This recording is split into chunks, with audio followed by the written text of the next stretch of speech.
আমার কাছে তো মনে হয় এই রমজানে ইফতারের টেবিলে জিলাপি পছন্দ করে না এমন লোক মনে হয় খুবই কমই আছে।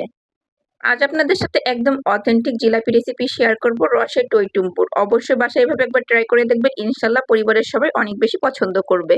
এই রেসিপি ফলো করে জিলাপি তৈরি করলে আপনাদের জিলাপিও হবে আমার জিলাপির মতো একদম পারফেক্ট। চলুন ভিডিওতে একটা লাইক দিয়ে দেখে নিই সম্পূর্ণ প্রস্তুত প্রণালী। চুলায় একটা প্যান বসিয়ে দিয়েছি আর প্যানের ভিতরে আমি দিয়ে দিচ্ছি চিনি। এখানে আমি 2 কাপ চিনি দিয়ে দিচ্ছি আর তার সাথে দিয়ে দিচ্ছি 1 কাপ পরিমাণে পানি। সাথে আমি অ্যাড করে দিচ্ছি 2টা এলাচ একটু সুঘ্রাণের জন্য। পানির পরিমাণটা একটু কমিয়ে দিলাম যাতে করে খুব বেশি সময় ধরে জাল করা না লাগে।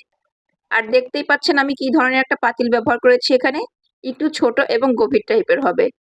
এতে করে শিরার ভিতরে জিলাপি চুবাতে খুব বেশি সুবিধা হবে। অবশ্যই এই ধরনের পাতিল ব্যবহার করবেন। তো 4-5 মিনিটের মতো আমি জাল করে নিলাম। তারপর আমি এর ভিতর অ্যাড করে দিচ্ছি 1 টুকরো লেবুর রস।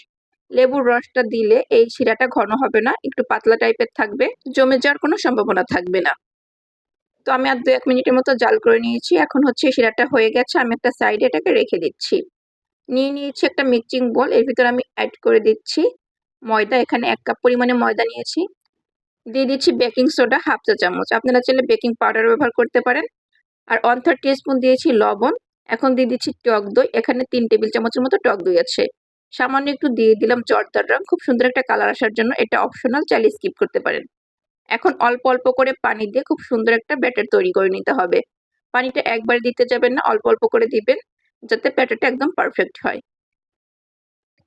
একটু সময় নিয়ে একটা হ্যান্ড উইক্স দিয়ে খুব ভালো মতো মিক্স করে নিচ্ছি যাতে ভিতরে কোনো ধরনের লাম্পস না থাকে। অল্প অল্প করে পানি দিয়ে কিছু সময় বিট করলেই দেখা যাবে যে খুব সুন্দর একটা ব্যাটার তৈরি হয়ে যাবে। ব্যাটারটা না হবে খুব বেশি পাতলা, আবার একদম ঘনও হবে না। তো আমি আপনাদেরকে দেখিয়ে দিচ্ছি থিকনেসটা। উপর থেকে ব্যাটারটা ছেড়ে দিলে খুব সহজে কিন্তু মিশে যাচ্ছে না, কিছু সময় লেগে যাচ্ছে। তো এইভাবেই করে নিতে হবে, তা না হলে কিন্তু আপনি প্যাঁচটা দিতে পারবেন না। এখানে আমি একটা ফ্রেশ পানির বোতল নিয়েছি আর বোতলের মুখটাকে একটু ছিদ্র করে নিয়েছি। এখন বোতলের ভিতরে আমি ব্যাটারটাকে ভরে নিব। তার জন্য আমি এখানে একটা কাপ ব্যবহার করেছি যাতে খুব সহজে এটাকে ভিতরে ঢোকানো যায়। আর অবশ্যই খেয়াল রাখতে হবে বোতলটা যেন একটু পাতলা হয় যাতে করে ব্যাটারটাকে খুব সহজে চুলায় দেওয়ার সময় একটু চাপ দেওয়া যায়। ব্যাটারটা ঢুকানো হয়ে গেলে আমি বোতলের মুখটা আটকিয়ে নিচ্ছি। এখন চুলায় আমি একটা প্যান বসিয়ে তার ভিতর পর্যাপ্ত পরিমাণে তেল দিয়ে গরম করে নিয়েছি। আর দেখতেই পাচ্ছেন তেলটা গরম হয়ে গেলে আমি এর ভিতরে কিভাবে এই জিলাপির প্যাঁচটা দিয়ে দিলাম। ঠিক এইভাবেই আমি জিলাপিগুলো তৈরি করে নিব। আর মাশাআল্লাহ প্রথম জিলাপিটাই বেশ সুন্দর হয়েছে। তো এটাকে এপিঠ ওপিঠ বেশ ভালো মতো ভেজে তারপর হচ্ছে তুলে নিতে হবে। আপনারা যদি একটু নরম জিলাপি খেতে পছন্দ করেন তাহলে একটু কম ভেজে নিবেন, আর যদি মুচমুচে খেতে পছন্দ করেন তাহলে একটু বেশি ভালো মতো কড়া করে ভেজে নিবেন। ভাজা হয়ে গেলে তুলে আমি সরাসরি দিয়ে দিচ্ছি চিনির শিরার ভিতরে।